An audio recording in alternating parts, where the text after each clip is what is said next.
दोस्तों, यह कहानी एक 70 साल के रामलाल की है, जो गांव का सबसे अमीर शख्स था। लेकिन उसकी अजीब आदतों ने उसे शैतान बना दिया था।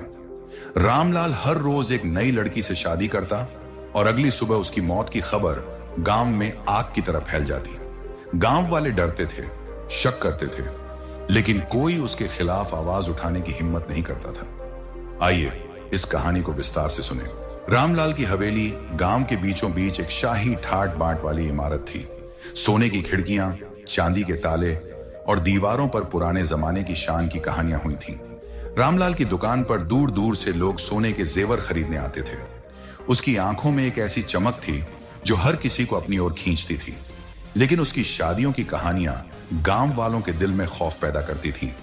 रामलाल की पहली शादी 20 साल की उम्र में गीता नाम की एक साधारण लड़की से हुई थी।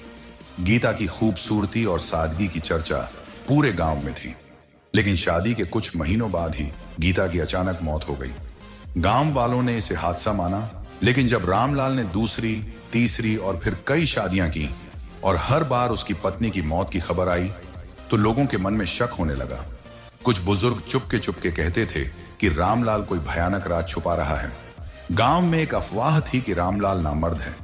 ये बात उसके कानों तक पहुंची थी और शायद यही वजह थी कि वह बार बार शादी करता और अपनी पत्नी को मार डालता। वह नहीं चाहता था कि उसका यह राज कोई जाने, वरना उसकी इज्जत और कारोबार दोनों मिट्टी में मिल जाएंगे। गांव के पीपल के पेड़ के नीचे बुजुर्ग और कुएं पर औरतें इस बात पर चर्चा करते, लेकिन कोई खुलकर बोलने की हिम्मत नहीं करता था। रात में जब रामलाल की हवेली के दरवाजे बंद होते तो गांव पर एक अजीब सी खामोशी छा जाती।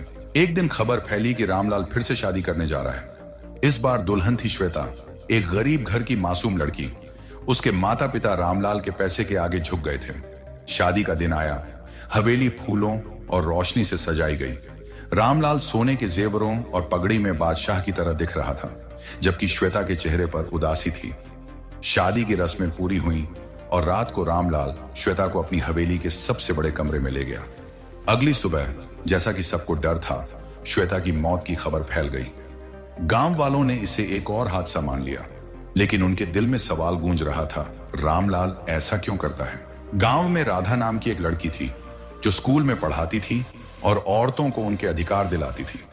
राधा ने बचपन से रामलाल की कहानियां सुनी थी। वह जानती थी कि रामलाल की शादियों के पीछे कोई बड़ा राज है। एक दिन उसने अपनी दोस्त सुमन से इस बारे में बात की। सुमन ने उसे रामलाल से दूर रहने की सलाह दी, लेकिन राधा ने कहा, अगर हम चुप रहे तो यह जुल्म कभी नहीं रुकेगा। राधा ने रामलाल के राज को खोलने का फैसला किया। उसने बुजुर्गों और हवेली के नौकरों से बात की। एक नौकर मनोज ने बताया कि हवेली में रात को अजीब आवाजें आती हैं और रामलाल अकेले में अजीब बातें करता है।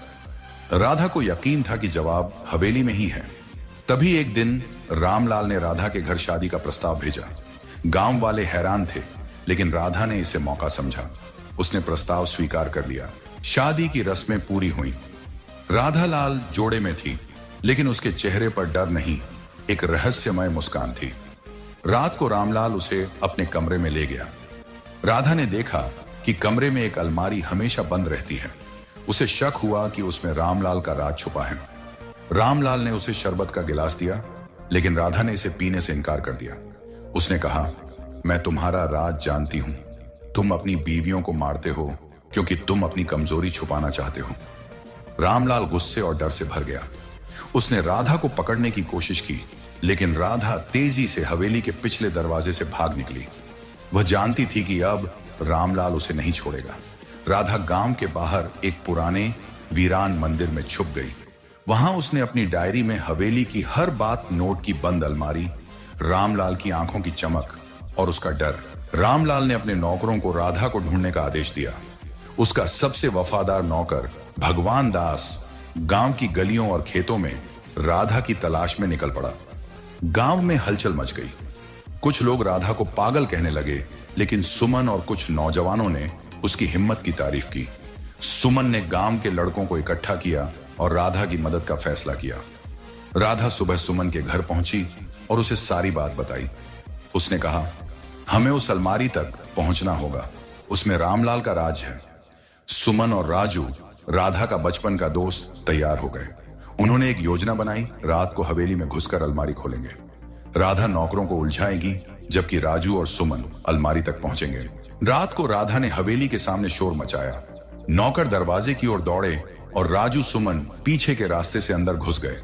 राधा ने रामलाल से कहा, तुम्हारा राज अब छुप नहीं सकता। रामलाल ने उसे पकड़ने की कोशिश की, लेकिन तभी गांव वाले हवेली के बाहर जमा हो गए। राजू और सुमन अलमारी तक पहुंचे, लेकिन ताला नहीं टूटा। भगवान दास ने उन्हें देख लिया और हमला कर दिया। गांव वालों ने हवेली के दरवाजे तोड़ दिए। रामलाल घबरा गया। उसने एक गुप्त रास्ते से भागने की कोशिश की, लेकिन राधा, राजू और सुमन उसके पीछे जंगल में दौड़े। जंगल में रामलाल की आहट खो गई। राधा ने कहा, हमें डायरी पढ़नी होगी, उसमें उसका राज है। मंदिर में लौटकर उन्होंने डायरी खोली। उसमें गीता के खत थे, जिनमें लिखा था कि रामलाल की नामर्दी की अफवाह उसके पिता ने फैलाई थी। गीता की मौत एक हादसा थी, लेकिन रामलाल ने इसे अपनी कमजोरी समझ लिया। डायरी के आखिरी पन्ने पर एक अलामत थी, जो गांव के बाहर एक पुराने मंदिर की ओर इशारा करती थी। राधा, राजू और सुमन उस मंदिर पहुंचे। वहां उन्हें एक अलमारी मिली, जिसमें गीता के खत और एक सोने की मूर्ति थी। खतों से पता चला कि रामलाल ने गांव का एक प्राचीन खजाना छिपा रखा था, जो मंदिर के तहखाने में था। वह खजाना उसकी ताकत का राज था, और वह इसके लिए किसी को भी मार देता था। राधा और दोस्तों ने तहखाने से खजाना निकाला। गांव वालों ने रामलाल को घेर लिया। वह चिल्लाया, तुम मेरा कुछ नहीं बिगाड़ सकते। लेकिन राधा ने कहा, तुम्हारा वक्त खत्म हो गया। पुलिस को बुलाया गया। राधा ने सारे सबूत सौंपे। रामलाल और उसके नौकरों को गिरफ्तार कर लिया गया। अदालत में मुकदमा चला। राधा, राजू, सुमन और गांव वालों ने गवाही दी। रामलाल को कई कत्लों का दोषी पाया गया और उसे मौत की सजा सुनाई गई। खजाना गांव वालों के लिए इस्तेमाल हुआ, और राधा की हिम्मत ने गांव को रामलाल के डर से आजाद कर दिया। रामलाल की कहानी एक ऐसे शख्स की है, जिसने अपनी कमजोरी और लालच को छुपाने के लिए अनगिनत जिंदगियां खत्म की, लेकिन राधा की हिम्मत, सुमन और राजू के साथ और गांव वालों की एकता ने साबित कर दिया कि सच और हिम्मत के आगे कोई राज छुप नहीं सकता। ये कहानी हमें सिखाती है कि डर से लड़ने की हिम्मत और सच की तलाश ही सबसे बड़ी ताकत है। अगर आपको यह कहानी पसंद आई तो इसे अपने दोस्तों के साथ शेयर करें, और हाँ, लाइक करना और सब्सक्राइब करना न भूलें, ताकि ऐसी और प्रेरणादायक कहानियां आप तक पहुंचती रहें।